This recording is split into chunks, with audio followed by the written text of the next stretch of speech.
What's up? It's your boy Carcino here, and let's get into it, and let's talk about it live. This is the movie review of The Conjuring 2. It took me a week to make this review because I said I gotta do this spoiler loaded. I can't. There's no way I could do a movie review on this and just dip and dab. It just wouldn't fit. Is this movie terrifying? Absolutely it is. I came home thinking it was things all in my house. You know, I had to break the Bible out, the Quran, the Torah. I had to get everything out. I'm throwing everything at everything that could have walked around in this house. But I don't know for the life of me, why does anybody touch a Ouija board?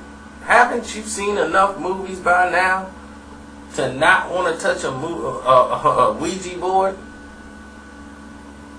But this is based on the true tales of Ed and his wife, the Lawrence, and a lot of people took them for granted and said they were just ghost chasers, scamming for fame, all this stuff. But you had police, they had a lot of people in on it if that was the case. Now, the famous one that we saw from part one, the house with the witch, the lady, and everything else. Well, ever since then, they still was going around doing jobs, and in this one, they go and check out the Amityville house to go sweep the house to see was the house possessed or stuff like that, and found out that the house was indeed some demon was in the house, you know, the actual house itself. So she walked through the house and saw the entity, the demon that possessed them, and went through the house shooting, you know, the mother, the wife, the kids, and everybody in the house. And after this fact, she comes to and she has this vision that her husband is going to die. The demon is telling her that, so she's questioning, like, should we do this? And we shouldn't do it anymore. Let's not take any more cases. Then they're having this routine possession that's happening overseas, and what they're calling the overseas Amityville. You know, and because of it, you know, Amityville's popularity, people could be faking. Now, this was one case in real life that they just assisted on, and it was a priest that actually went in and do that. But for the movie's sake, Ed and his wife need to go in here and fight this house. And going in there, they were supposed to just observe and then tell the priest, and then the priest would just take their word for it. And that way it would speed along the process of any type of possessions or anything like that. So, going through this whole procedure, they're like, okay, let's go and investigate and see what's happening with this girl. And the whole house is creepy anyway. The UK is entirely creepy, period, because the UK is like dull, gray skies in the morning, always wet, has that wet look like it just rained. And it just don't fit. It just don't seem normal. So right away it's an eerie feeling. Then people in the show are getting up and walking by me in the lane. I'm like, look, if I get up and stick somebody in the show, don't blame me, baby, because I ain't playing around. Everybody gonna lay down in here. I'm not comfortable watching that movie.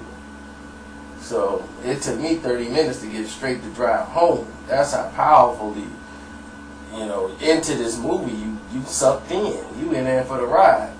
And I'm like, man, forget all them people, leave. And he's like, no, we gotta save this girl. And she's like, I'm sorry, I'm just not sensing there's a ghost here. Now, here's my thing. And the problem I have with it. It seemed like the ghost wanted them there. The ghost wanted them to show up. They wanted Ed and what's his name to show up. Then when it gets there, the ghost is like, Like, you better get rid of them. I'm gonna kill your family. So she goes ahead and gets rid of them.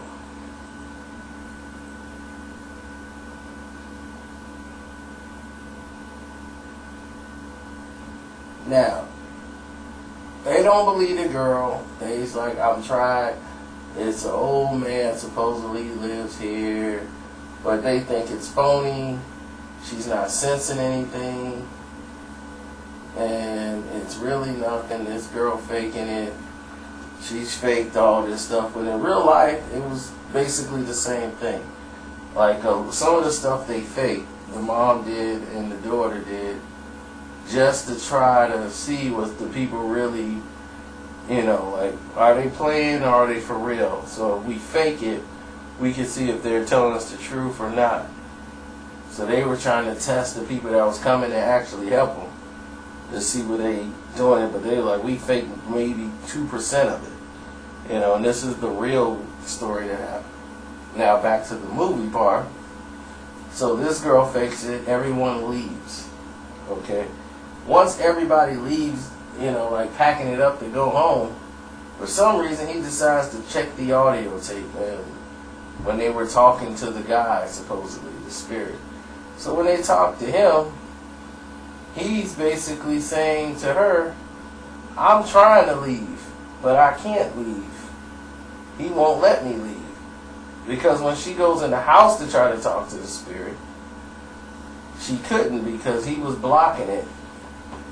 So he was right there, and that's why she couldn't feel the other demon that was in the house. It was the same demon that she saw and that he had in his vision that he wrote on the walls and all that stuff. So anyway, the demon was using third-party stuff to try to fool him like he wasn't there in the house. But the thing is like, he must wanted them there because that's where he was supposed to kill the husband. So my thing is, why did he want them to leave the house to come back to the house? It just didn't make any sense to me right there. But anyway, it was a movie. But anyway, the demon played a trick on him. That's why they couldn't sense it. He was using a third party person and working through them and was fooling them. And now he's back in charge and he's running things.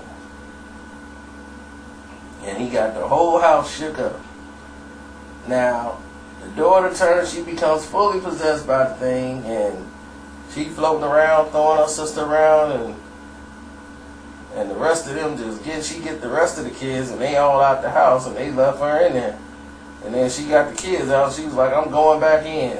And the door slammed on her.